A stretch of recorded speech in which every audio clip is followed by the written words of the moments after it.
This video is going to be all about changing the oil in your riding lawnmower. So first of all, we're going to cover three things. We're going to cover why, we're going to cover when, and we're going to cover how to change your oil. So let's start with why. So over time, engine oil can break down and wear out. When it does, it becomes less effective at lubricating the engine and absorbing heat. As a lawnmower owner, your goal is to change the oil in your engine before it breaks down and causes major engine troubles. Knowing when to change your oil can be kind of confusing because there are just so many different numbers and theories out there. If your mower is under warranty, follow what's in your owner's manual. But if not, it's kind of up to you. So let's look at some examples real quick. So here's the Cub Cadet, and they suggest changing your oil every 50 hours. If you look down to the sixth row, you see change engine oil and replace oil filter every 50 hours. Now 50 hours is a lot of hours, really. I mean, my mower only has 78 hours on it, but we're only mowing 2 acres. So here on My Tractor Forum, we got Jim Brown asking the good questions. He says, just a question. Why would John Deere recommend a 100-hour oil change interval on a John Deere garden tractor, non-liquid cooled? I'm simply curious because there are some good people on this site that change their oil every 10 hours, 25 hours, and 50 hours. I feel that 100 hours is a real long time in 95-degree weather working hard. Thanks. Yeah, and I agree with him. That is a long time. Uh, David G, he says, I change mine in my X500 once a year or every 100 hours, whichever comes first. Last year, I might have put 60 hours on my X500, and the oil looked no worse than my L130 Kohler's oil at 25 hours, and only slightly better than when I let it go 100 hours. Yeah, so I guess he's saying doesn't really matter what you do. And then this final response from M1MC, he said, I change mine every 50 hours. My old tractor didn't have a meter, and I changed it once a season. I'm sure that it was way over 50 hours, but the tractor lasted 15 years and the engine is still running strong. The transmission gave out. Huh. So, however, as much money as I've invested in this tractor, oil is a relatively cheap and easy way to ensure a long life. Now let's turn to the owner's manual for what my engine is, the LT150 or LT160 Briggs or Kohler right here.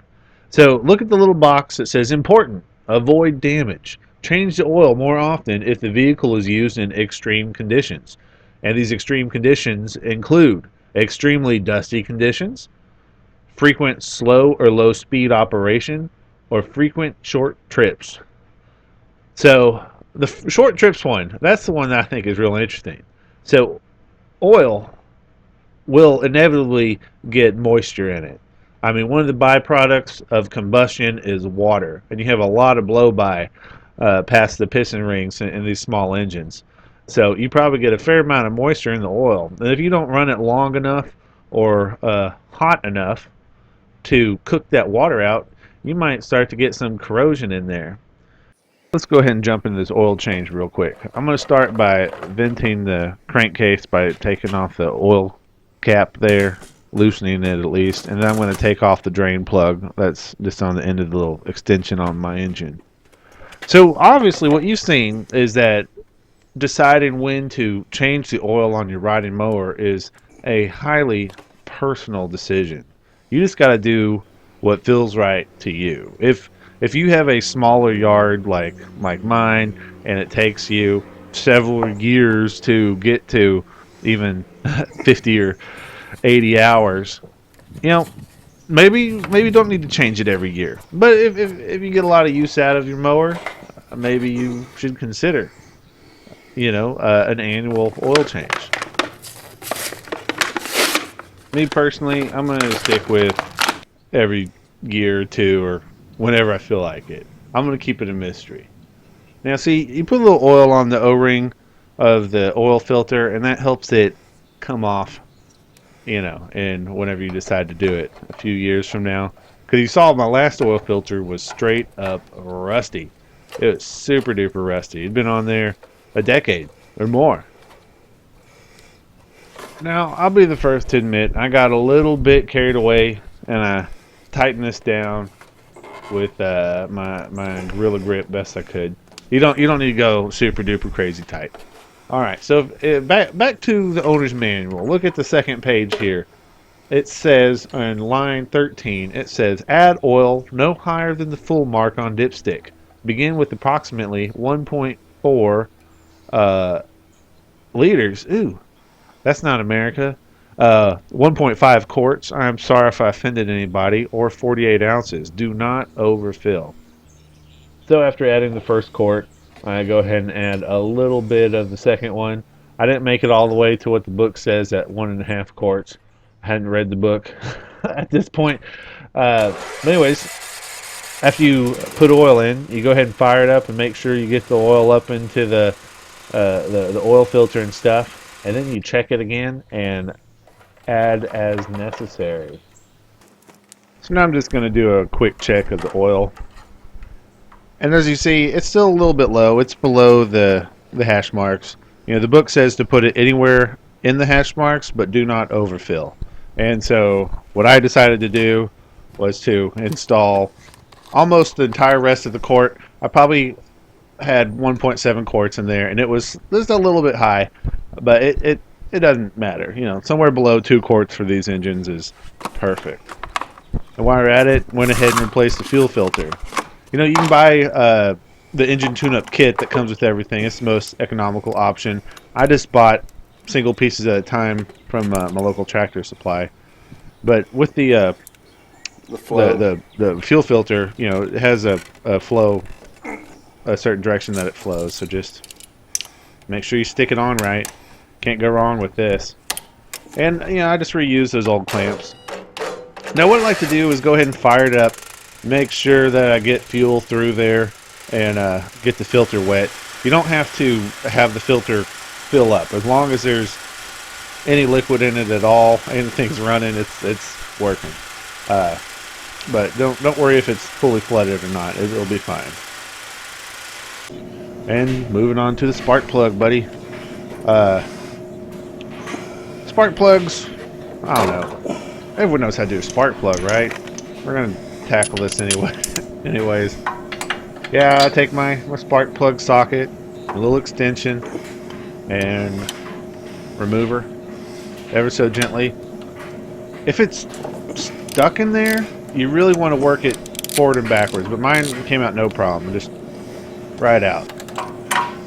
And there's nothing really visibly wrong with this one. There's a little bit of carbon buildup, but I don't think it was worn out.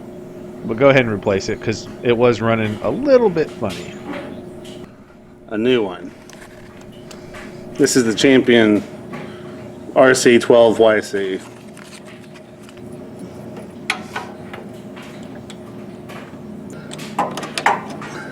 Give it, you know, get it tight, and then maybe do about a 1/4 to 1/8 turn. Nothing too crazy. Like that. I'm real happy with that.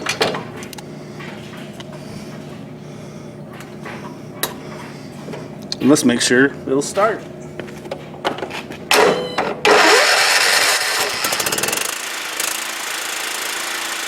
Moving on to the air filter, I got a little cheap here, didn't buy one, thought I would just blast it out with my air compressor, something that I do on my cars and all over the place, just trying to extend the life of it. So I removed the foam cover, shake it out, and then you can see with the paper filter, it's really not that bad looking. Then once I get some air blasting through there, you see just a little bit of fine particulate matter is all that's there to come out. Really not so bad at all. And I blast it out. It takes a couple recharges of the little air compressor I use and just reinstall it. Call it good. I don't know about you, but I have to air up my tires every time I need to mow. This particular tire started going flat pretty quick, like less than a day. And you can hear it. There's a very audible leak. In this next clip, wait for it. Oh my god, it's terrible. But I had a plug kit handy, so I'm just gonna ream out the hole, lube up my plug, and jab it in there. So the secret to doing a plug is you want to use very controlled pressure while you're inserting it. You do not want to push it all the way in the tire, because then you lose it there. Alright, watch this. I lube it up. I always lube them up with the rubber cement. Some people prefer to install it without rubber cement. Some kits don't even come with rubber cement.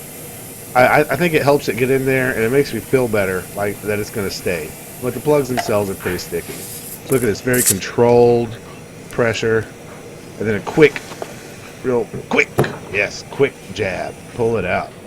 It was actually very, very hard to cut this off with a steak knife. It literally took 3 minutes of sawing on it to cut it off with a steak knife. I edited that down to look real slick. And fill it back up and start mowing, buddy. Well, that's it. You know, you got to do maintenance on these things sometimes. And honestly, I think once a year oil changes is probably a safe way to do it. It might be overkill, but for the average person, I think, you know, try to hit it every year. If not, maybe every other year. You know, yeah, I don't know. Just do what you think is best. I trust your judgment. And I'm just going to leave you with that. Here's some mowing zen for you. Thanks for watching.